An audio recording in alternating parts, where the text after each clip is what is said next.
Hi, psychology students. Back at it again, putting in another video for section 2 here on the stress and health unit. This video will focus on the responses and effects one faces with regards to stress. So we got into the causes and obviously getting into the types of stress that are out there, what leads to it. But now this is going to be on the backside of things of how do you respond to the stress that one faces, or how does one respond to the stress one faces, and then the effects in the long run. So again, the reading focus is going to be on what factors influence our response to stress, what is a general adaptation syndrome, and then how does stress affect the immune system. So people with different personalities, based on what we got into, even just with type A, type B, and other personalities at least, respond to stress in different ways. The stress of an event depends largely on what the event means to the person involved as well. And biology also can account for differences in people's response to stress. So we got the nature versus nurture debate to that extent here as well. People are, I guess, kind of tying into the points here that are just mentioned. People who are more relaxed and free of conflict are less likely than others to become sick when they do experience prolonged stress. The stress of an event depends largely on what, again, the event means to that particular person as well. So going to college may be important to you, but leaving home and being away from your family and friends may also mean a great deal to you as well. Kind of alluded to that in the last video for the first section here. So we're tying at least into this point. Moving can be a positive or a negative event, depending on whether one moves to where one wants to be, and on the difficulties of packing, unpacking, and paying for the move might be also kind of on one's mind as well, which might at times initially seem like a negative. But even a positive move, such as moving to a larger house, creates some stress. However, a negative move, such as being evicted from your home, is much more stressful because of the fear, anxiety, anger, and depression that all can trigger. Biological factors also account for some of the differences in people's responses to stress, as I alluded to here. Research suggests that some people inherit the tendency to develop certain health problems under stress. Yet most people can do things to influence or reduce the effects of their stress. Factors that influence the effects of stress include self-efficacy, expectations that one has for a situation, psychological hardiness, we'll talk about that, a sense of humor. So again, humor comes in handy every now and again, predictability, and social support. Diving into the self-efficacy piece. That's the beliefs people have that they can accomplish goals that they set for themselves. So to dive into that whole concept, we'll dive into one of the more well-known children's stories from, I'm sure, your childhood as well as it was for me at the time, was that the little engine that could would fall into the self-efficacy piece of this, at least this example. So in an effort to pull a heavy set of cars up a great hill, the engine repeated to itself, I think I can, I think I can, I think I can. And the engine succeeded because of its self-efficacy expectations. And again, those are the beliefs that people have that they can accomplish their goals that they set for themselves. And for you or anyone else, the goal might be to write a persuasive essay, be able to dunk a basketball, or to learn to solve a math problem, amongst a variety of other topics that are, things, accomplishments that go beyond school. Believing one can do it helps one reach that goal. So it's the whole notion that, again, I see this plenty of times in sports where if you go in thinking you can't win, you don't stand a chance, then you don't even, more likely than, I can't even think of a moment where, if I've heard the story where somebody feels like, yeah, we don't have a chance going in to win, that then that team finds a way to win. And it usually isn't the case. If you're already in your head before a matchup saying we don't have a chance, then you might as well not even bother showing up. That's my thought, my mentality, and usually what ends up happening is that you get blown out. You don't win. You lose in a major way because you've already admitted defeat before you even played the game. So there's that. Self-efficacy expectations are closely related to self-confidence. Self-confidence affects people's abilities to withstand stress. For example, when people are in frightening situations, self-confidence reduces that level of adrenaline in the bloodstream. And as a result, people are less likely to experience panic and nervousness because of it. People with more self confidence, which is a strong belief that they can handle difficult situations, are also less likely than those with less self confidence to be upset by stress. In other words, a self confident person is more likely to keep cool under pressure. So, again, kind of folks that are in that situation that when the pressure rises for pretty much anybody else, they're able to stay calm. They're able to control their emotions. They're able to they're able to make decisions logically and in a thoughtful way. That it's not something that you might be making a fair amount of things that might seem like very reactionary decisions, but it's something that is made to seem very effortless because maybe you've had plenty of experiences in those kind of situations before, that you're not phased. That may be early on in your career or early on in your life when you faced a situation like that where there's a lot of pressure, you caved. But in this particular case of what I'm describing, these are people that have learned from those experiences and gotten better for it. And again, what might seem like an effortless um, decision or effortless um, process um, is made possible because of the work that was an experience, the work and experience that was had prior to that particular moment you witnessed that particular person.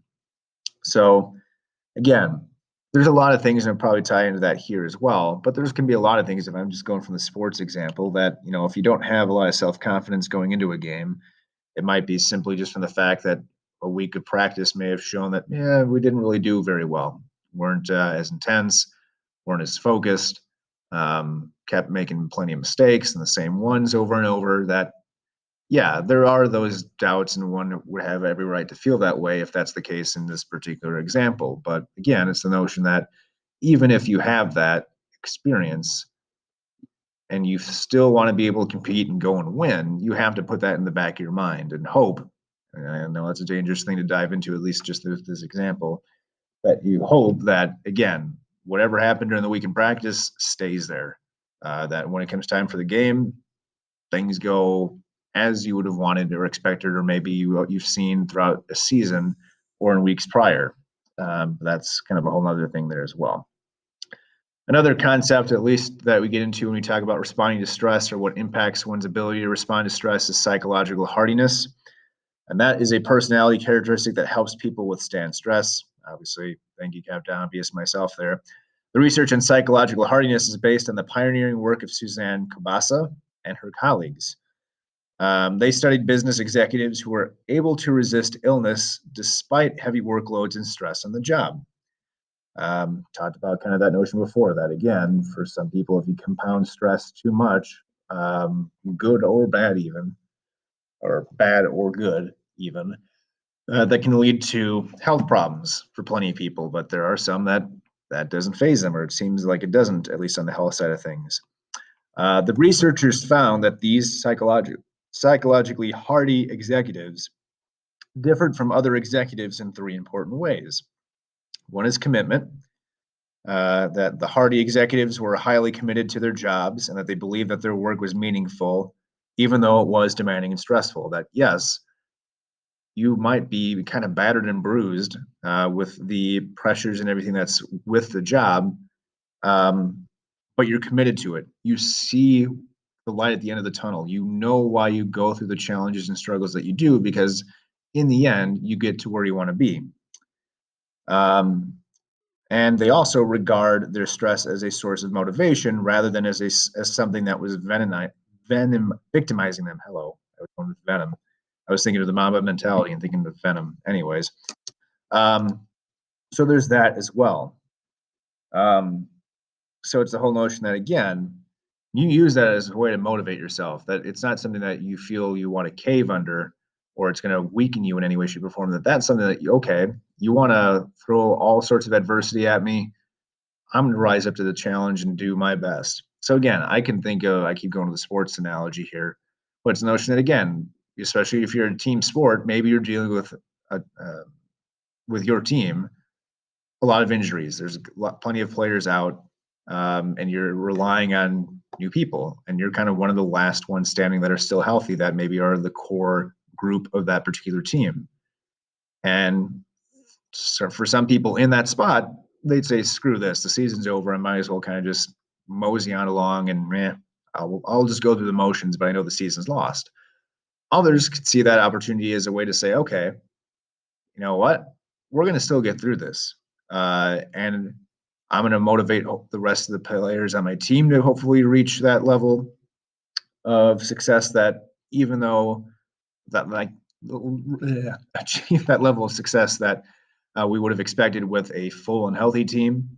And then I'm going to do everything in my part to be able to make that possible. And that, yeah, the odds are stacked against us, but it's the notion that I'm not going to back down. I look for, as people in that situation look forward to that and say, okay, I'm going to prove my worth. I'm going to prove how valuable I was to the team, but I'm also going to give confidence in the other players that they have that within them, that they might not be the people that are on the front lines that you would expect, that are your starters on any other normal day that when you have the team that's healthy. But it's the notion that, again, you're going to do your part to help them get the confidence that they need to feel that, hey, they can start, they can contribute, and they can succeed. And that, again, that feeds off at least the rest of the team. The simple fact that, hey, if more and more people can believe in their abilities and what they can contribute to the team and that it can lead to success, you'll have more buy-in that way. Another thing that's part of the psychological hardiness piece is the challenge portion of things. The hardy executives in the research by Kubasa sought out challenges. They didn't back away from it. They didn't shy away from it. They took it head on, applied directly to the forehead. They preferred change to stability, even though that the changes often required great adjustment. That, hey, I'm okay with that. I don't want to be complacent. I'm okay with change. I might have to readjust a lot of things in my life, but that's what I look forward to. Like, I'm constantly changing, trying to evolve, try to get better. And they regarded change as interesting and rewarding rather than a threat, which plenty of people, and even myself included, probably in my own time, have felt that if someone's challenging me, that, well, that's a threat to my well-being. That might not even have been the case. And then the last thing is control. The Hardy executives in that research viewed themselves as being in control of their lives and able to influence and control the rewards and punishments that they received. So again, even if everything around them was changing at a pretty rapid rate, they were kind of like in the matrix almost, that they could still control a lot of things. Like, things were still moving in slow motion, that even though everything around them might be going haywire, they're able to still be in control of the things that they can control. That it's not like they've lost this, they've lost the whole thing, or lost their own abilities to process information. So kind of what I was just getting at here, they did not feel helpless in the face of the forces that were involved in shaping their lives, that they still were in control, the whole control what you can control mantra. Other researchers have also found that believing that one is in control of a situation tends to enhance the body's ability to withstand stressful events. So it's the notion that, yes, even if things around you are going haywire, that if you feel confident that you can get through it, it's going to help you out mentally, to have a more positive mindset, but it's also going to be more positive for you, at least in the fight or flight response and your health, generally speaking. So those are things that are part of that as well, along with something like the old sense of humor, which I alluded to. Again, that can get tied into the whole notion that, oh, laughter is the best medicine. And the idea that humor can lighten the burdens of life is actually one that dates back to ancient times. One study found that students who had a sense of humor and saw humor in difficult situations experienced less stress than students who were not able to find humor in the same situations. Some research suggests that emotional responses, such as happiness and even anger, may have beneficial effects on the immune system as well. And since humor and laughter are connected with feelings of happiness, they probably really are good medicine for the body as that expression gets into. So again, like, there's sometimes that I think there's the moment that I hear. I'm on the sports mode here today. I think it was the Super Bowl in 1989. It was a couple of years before I was born, where it was the 49ers, Cincinnati Bengals. Maybe it was in Miami. And 49ers are down by 4, a couple of minutes to go. They're trotting onto the field in the huddle. in between commercial breaks. So there's no play clock running, anything like that front. They're out there obviously getting ready to call play and get out and line up and go um, on what was going to be theoretically probably their last chance to be able to win the game. And while, hey, plenty of people would say that you're in that moment, you're focused and like you're just really intense and you're focused on what you need to do for that upcoming play or that drive, and that can wear you down. In this particular case, Joe Montana, who was the quarterback at the time for the 49ers, saw John Candy, I think is the guy's name. I might be pronouncing his name wrong. I know he's a comedian that's since passed on, but he was in movie Planes, Trains, and Automobiles, Cool Runnings, that movie, um, countless others, at least in the 80s and 90s. I'm drawing a blank, but he saw him in the crowd um, and kind of pointed that out to the guys in the huddle. And that kind of broke the tension where it's like, okay, like, especially for the 49ers at that time, they had done this before. Like, this wasn't their first rodeo, especially in the 1980s when it came to success. That, you know, even in that pressure filled moment, they probably still were pretty tense. But that kind of loosened them up to a point where, hey, you know what? We've done this before. Believe in what you got going on, and we can go out and win this game, which they did. I think it was like a 98-yard drive or 92-yard drive. That again, long way to go. Didn't have a lot of time to get there. Eastbound. I'm going eastbound and down. Anyways, but that would fall into that particular category. That again kind of broke the tension. That sometimes you do that need to do that to kind of go like, yeah, like we got this. You don't need to be in your own head and overthinking something. That trust what you've done. Usually see that sense of humor then play out at that point. Like just trust what you've done. Trust the work, the preparation that got you to that moment. And instead of backing down and overthinking about what you need to do, kind of let the humor go through. And pretty much what that says is, hey, like you got this. Trust what you've done. Another thing that impacts our ability to respond to stress is predictability. Having the ability to predict a stressor seems to reduce the amount of stress it causes. So again, it gets into the notion of controlling what you can control or being in control of a situation. That again, as human beings, we like predictability. We like being able to know what happens.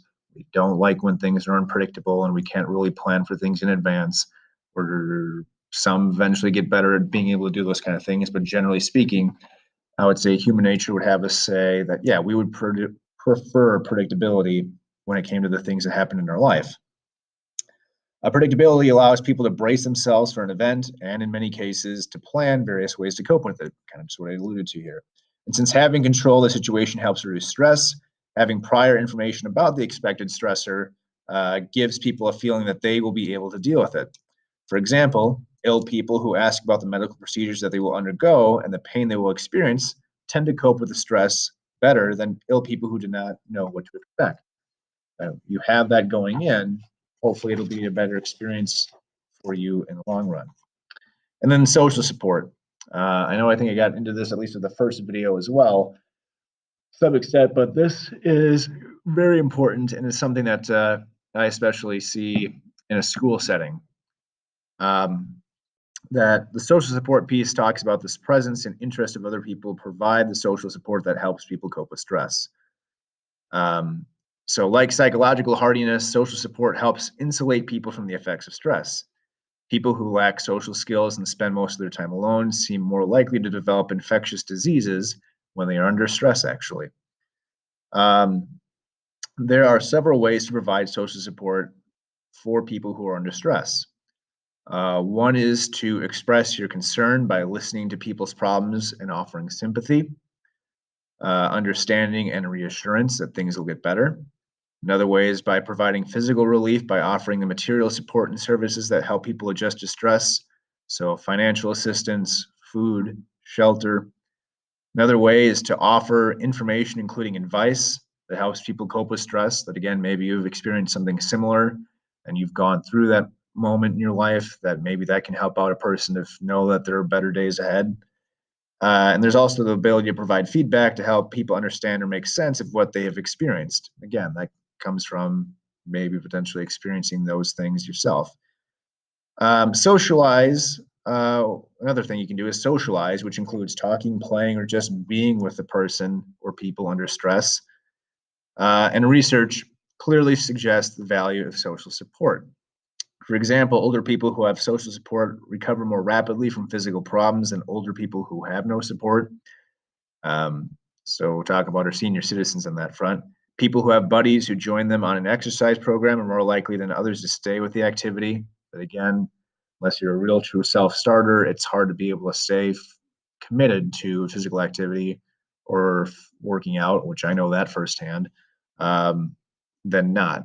That it's a lot easier to fall off the wagon if you're trying to do something on your own, whether compared to working out with someone or a group of other people that you get to know, and you get the feeling obviously at that point that you're not only not wanting to let yourself down, but then you don't want to let the people down that have got you and given you the support along the way on that front as well. Social support also appears to shield people and help them recover from feelings of depression. Social support helps many immigrants to cope with the stresses of adapting to life in the US, and it helps Midwest families cope with the stresses, excuse me, of severe flooding over the years, especially lately. I know 2008, maybe 2017, 2015. Seems like there's been plenty of flooding, at least over recent years. And also enabled Chinese villagers to deal with a major earthquake in that same year, at least in 2008, as at least the example from the book. Social support also helps people remain healthy and in good spirits when caring for other people who have serious health problems. So again, I know I alluded to this particular response to stress um, in the school setting. That again, what you typically are going to see is that people or students in this case that have a good family structure, support all the way through and through, parents and other family members and friends that they can rely on, that are more likely and apt to, again, work through challenging times a lot better than those that don't. And then again, there are plenty of kids in this district and districts across the country and globally that don't have that support. And that if they get to school, the only people that they have really to rely on a consistent basis are the people here, whether that's, again, your peers, your friends, teachers, administration, like that's it. Like you, it shows at least the importance of school because, again, for some kids, they don't have much of any kind of a home life, or at least one that's consistent and stable and nurturing. So if they're not getting that at home, a lot of what happens here gets amplified because if they don't get the kids don't get that support here, then they don't feel like they have anyone that they can trust, um, or to kind of pick themselves up off the ground and be able to persevere. So again, some have that stable home life, and the same thing at school, that things carry over pretty well at school. But if you don't have a stable home life or at least stable social support, the stress that brings can carry over into what you do in other aspects of your life, and especially again in adolescence or in schooling age, lead to a lot of stress that way.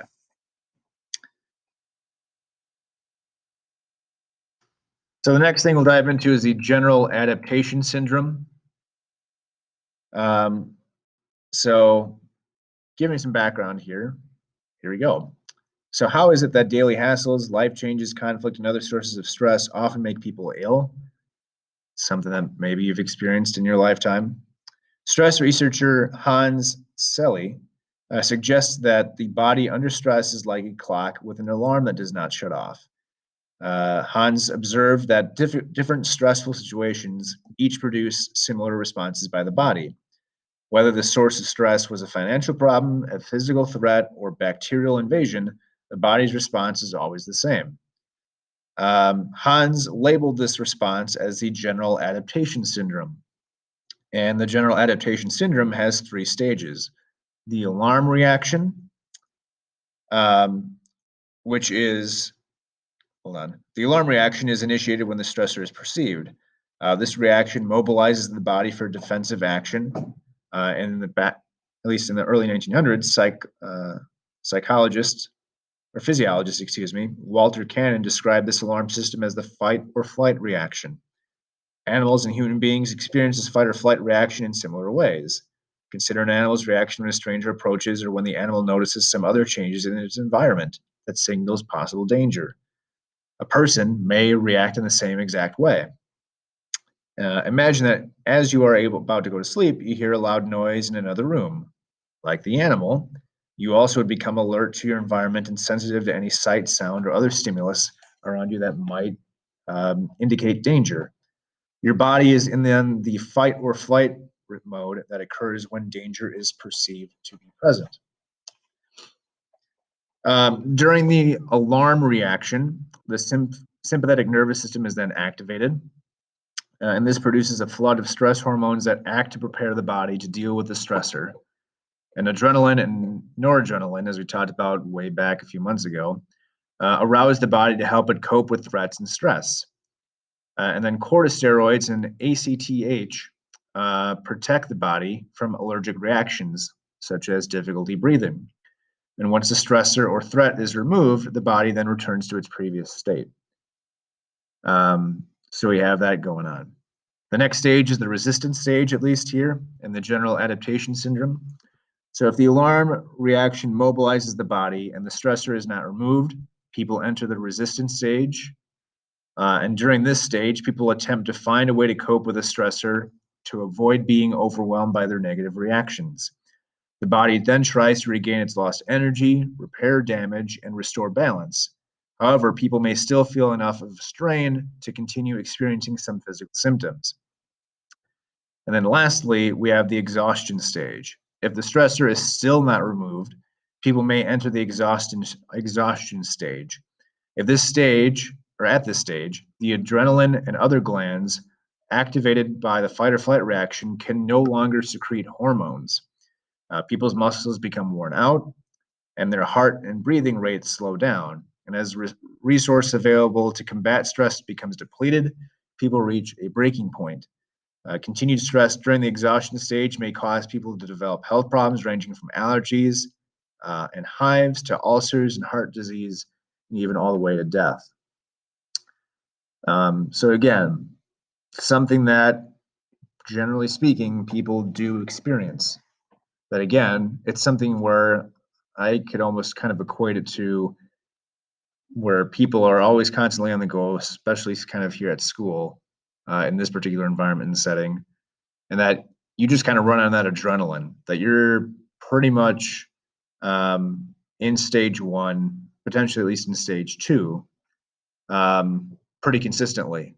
That you might be under stress, but you just kind of find a way to keep going. The body responds properly, but there can obviously then get to that point where you get to the exhaustion stage. Or I know I've experienced that myself, where you maybe even just get a break in the action, where there's like Christmas break, and maybe you've been working, double time up until that point, and then all of a sudden there's nothing, and then your body kind of has been running on adrenaline for weeks on end, kind of just lets the guard down, and then usually people get sick kind of when that happens, moments like that happen. So you see that place as well, but then you also see, generally speaking, that yeah, if you work yourself to the bone um, and you wear yourself completely down, then that's going to stack up and hurt you in the long run there as well.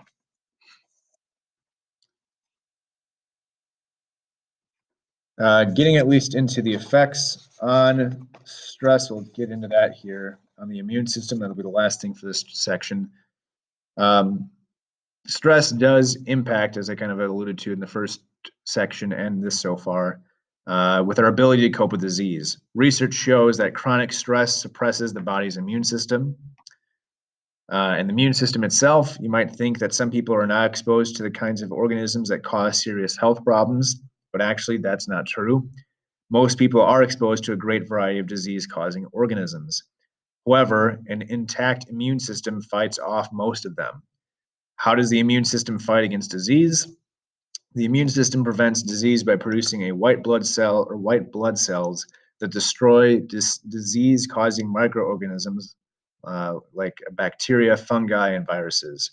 Worn out blood cells and cells that have become maligned. I think that's it, or cancerous. White blood cells first recognize and then destroy foreign bodies and unhealthy cells. And some white blood cells produce antibodies, and others destroy the foreign bodies by surrounding and digesting them as well. Sounds rather drastic, but a good thing in the end. The immune system itself then remembers these invaders and maintains antibodies in the bloodstream to fight for them, often for years. But again, it's kind of even within the immune system, that whole notion of experience matters plays a role here to keeping us healthy. So there's that. But let's dive into, at least lastly here, the stress in the immune system. So one of the reasons stress eventually exhausts people is that it stimulates their bodies to produce steroids, which suppress the functioning of the immune system. Persistent secretion of steroids interferes with the formation of antibodies, which are crucial in fighting germs. And in the case of some serious diseases, such as cancer, the added stress that results from having a life-threatening disease contributes to the suppression of the immune system, thus leading to further health problems. A study of dental students showed the effects of stress on the immune system. And to test the functioning of each student's immune system, researchers measured the level of antibodies in the student's saliva at different times during the school year. The lower the level of antibodies, the lower a person's immune system functioned. And students showed lower immune systems functioning during more stressful school periods. The study also showed that students with many friends had healthier immune systems than students with fewer friends. But again, you may have the whole notion that there are people around you that have experienced what you've gone through before or are experiencing it at the same time. So you find ways to learn how to cope with one another that way as well. And again, you want to be able to do your best to keep the immune system healthy. The study, as just alluded to here, suggests that social support may have been a factor in insulating some students from the detrimental effects of stress. Other studies have found that the stress of examinations weakens the capacity of the immune system to combat certain viruses, such as the Epstein-Barr virus, interesting name there, which causes fatigue and other health problems. In another study, researchers found that training aimed at improving coping skills and relaxation techniques improve the functioning of the immune systems of the participants as well. And these studies indicate that stress causes the immune system to function less effectively. And they also indicate that social support, which reduces stress, makes the immune system function better. So again, there's obviously different ways. I know there's different, I think, pills and stuff that try to focus on helping you develop a certain better immune system, better diet that does the same thing. But again, that can't be understated how important having a healthy immune system is. Because again, it goes along with at least impacting your ability, this system in your body, to combat stress. Because again, if you don't have that way, a healthy and good way to combat stress, that allows for things to stack up and leading to a variety of different health issues and even to your own demise, unfortunately, in the end. So there is that. All right, so that's it for this particular section. We'll be getting a video together for the next section here on the psychological factors in health.